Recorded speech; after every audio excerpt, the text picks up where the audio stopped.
Hello लोगोफोर बरायबाय आंनि चेनेलाव फिन खनसेबाव आसा खालामो नोंथांमोना गासैबो मोजां दङ। दा लोगोफोर SIPRD आव साख्रि ओंखारदों होनना गोबां मिथिखाबाय, बेनिनो अफिसियेल नटिफिकेसन खायसे नुबाय आरो खायसे डिटेल्सखौ नुवाखै। दा बेखायनो आं नोंथांमोननो गासैबो डिटेल्सखौ लाना फैजोब्बाय जाहाथे नोंथांमोना बुजियो एन्ड एप्लाइखौ खालामो। दा लोगोफोर बे जबा पन्चायत लेभेलनि कन्ट्रेक्चुवेल जब नोंथांमोना एंगेजमेन्ट जाना थानो हागोन आरो लोगोसे बारायबाय थाखायो एन्ड एक्सटेनसन जाबाय थाखायो। स' नोंथांमोना गाव गावनि ब्लकआव एबा गाव गावनि डिस्ट्रिक्टआव नोंथांमोना पस्टिं जायो एन्ड बेनिफ्राय नोंथांमोना पन्चायत लेभेलनि खामानि मावनांगौ जायो आरो बेयाव नोंथांमोनाहाय माबादि सिस्टेमा क्वालिफिकेसन बिदों जों बेखौ नायगोन एन्ड बैसोखौबो नायगोन आरो बोरै एप्लाइ खालामबा जों हायो बेखौबो जों डिटेल्सखौ लाना फैदों। स' बेखायनो बड' जब इनफो इउटुब चेनेलाव नोंथांमोना जेब्लायबो आपडेट नायबाय था जाहाथे गोदान गोदान साख्रिनि आपडेट मोनो। दा नोंथांमोना मेक्सिमाम अफिसियेल नटिफिकेसन गासैखौबो नुजोबाखै, जास्ट मोनसे सर्ट नटिस नुदों जेराव क्वालिफिकेसन डिटेल्स गैया एन्ड बैसो गैया। स' बेखौ नायनोब्ला नोंथांमोना गिबियावनो क्लियार खालामखानोसै। फार्स्टआव नोंथांमोना रेजिस्टार खालामनांगोन अब्लासो अफिसियेल नटिफिकेसन नोंथांमोना मोननो हायो, नङाब्ला जों अफिसियेल नटिफिकेसन गासैबो डिटेल्सखौ मोना। स' बिनिफ्राय लगइन खालामनानै नोंथांमोना एप्लाइखौ खालामनो हायो आरो दा जोंहा गोदान नालाय बेखायनो जों नैबे रेजिस्टारावसो क्लिक खालामनांगोन एन्ड रेजिस्टाराव क्लिक खालामनाय लोगो लोगोनो बेबायदि नोंनि नाम बेनिफ्राय नोंनि डिटेल्स बार्थडे होनानै केटेगरि सेलेक्ट खालामनानै क्वालिफिकेसन सेलेक्ट खालामनानै साबमिट खालामनांगौ आरो साबमिट खालामबा नोंनि मेल आइडियाव मोनसे रेजिस्टार थांगोन, आइडि थांगोन आरो बे आइडिखौ नोंथांमोना नैबे लगइन सेक्सनाव लगइन खालामनाय लोगो लोगो नोङो अफिसियेल नटिफिकेसन नायनो हागोन। दा बिदिब्ला बेसेबां क्राइटेरिया बैसो नांमारगौ जों दानिया नायनोसै, भिडिअ गोबाव खालामा। स' नोंथांमोना भिडिअखौ नायनानै मोजां मोनोबा लाइक खालामनो दाबाव आरो हानायसेबां शेयार खालामनो दाबाव। दा लोगोफोर आं बेखौ PDF फाइल खालामबाय। दा बे अफिसियेल नटिफिकेसना वार्डआवसो फैयो, आं बाट बेवहाय नोंथांमोननि PDF खालामबाय जाहाथे नोंथांमोना डिटेल्सखौ मोजाङै नायनो हायो, मानोना गोबां बुजिनांगौ दङ बे जबावहाय। दा बे जाबाय आसाम स्टेटनि जब, कन्ट्रेक्चुवेल जब, स्टेट लेभेल नोंथांमोननि बे पन्चायत एन्ड रुरेल डेभेलपमेन्टनिफ्राय फैनाय मोनसे गोदान भेकेन्सि, जेराव सिगाङावबो ओंखारदोंमोन आरो बे ओंखारबाय थायो एन्ड एक्सटेनसन जाबाय थायो। कन्ट्रेक्चुवेल जब ओंखारखायो बे पन्चायत लेभेलाव। दा बिदिब्ला बे पस्टआ ब्लक कअर्डिनेटर दङ। फार्स्टआवनो 219 भेकेन्सिस, जेराव नोंथांमोननि फरायनाय बिदों डिग्रि पास। स' नोंथांमोना एनि डिग्री पास खालामनो हागोन, नाथाय बेयाव मोनसे एक्सपिरियेन्स बिनाय जादों।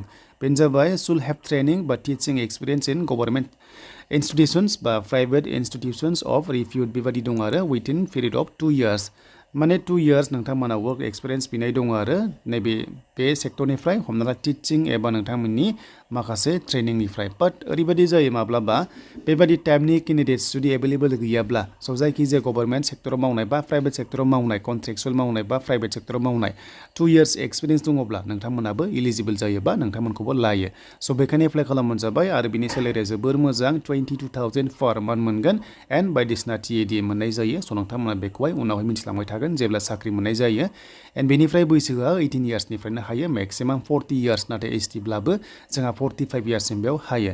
एन्ड बेनिफ्राय एंगेजमेन्ट स्टेटासखौ नायोब्ला नोंथांमोनाहाय मा 1 year अके, बाट बेयाव मेबि कन्टिनिउ होनना बुंदों, माने एक्सटेनसन जाबाय थाखायो। नोंथांमोना जास्ट एप्लाइ खालाम, जास्ट नोंथांमोना हाबग्रो, सिस्टेमाव हाबग्रो एन्ड बेनिफ्राय नोंथांमोना मावबाय थानो मोनगोन। एन्ड सेलेक्सन प्रसेस नोंथांमोना मिथिखागोन, मोननै टाइपनि थायो, आं बेखौ खिन्थागासिनो दङ। बाट नोंथांमोना प्लेसमेन्टआ जाबाय गावनि डिस्ट्रिक्टआव नोंथांमोना ब्लकआव नोंथांमोना पस्टिं जागोन बा नोंथांमोना जायखिजाया ट्रेन्सफारबो जानो हानाय।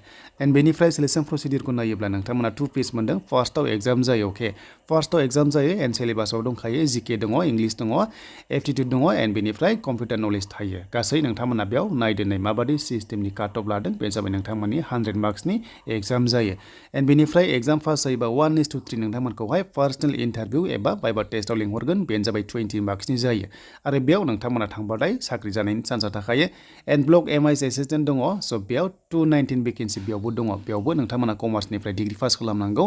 बेयाव कम्पिउटार सार्टिफिकेट बेयाव बिनाय जादों, नाथाय गोजौनि ब्लक कअर्डिनेटराव बिनाय जायाखैमोन। एन्ड बेनिफ्राय बेबो 1 year नोंथांमोना वर्क एक्सपिरियेन्स थानाय जानांगोन आरो एकाउन्ट्सनि सायाव, अब्ला नोंथांमोना मोननो हागोन।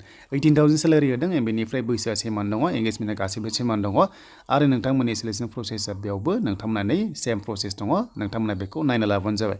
एन्ड बेनिफ्राय हाउ टु एप्लाइ होनोबा नोंथांमोना एटलिस्ट पासपर्ट साइज फट'ग्राफ हरनांगोन एन्ड बेनिफ्राय एडमिट बा सार्टिफिकेट HSLCनो हरनांगोन आरो लोगोसे नोंथांमोननि क्वालिफाइं एग्जामिनेसन माने डिग्री पासनिखौ हरनांगोन आरो एन्ड एक्सपिरियेन्स सार्टिफिकेट हरथारनांगोन एन्ड स्केन सिगनेचार खालामनांगोन, कास्ट सार्टिफिकेट आपल'ड खालामनांगोन आरो बिनि लास्ट डेटआ 22 मार्चसिम थागोन। स' नोंथांमोना बेखौ बुजिबाय।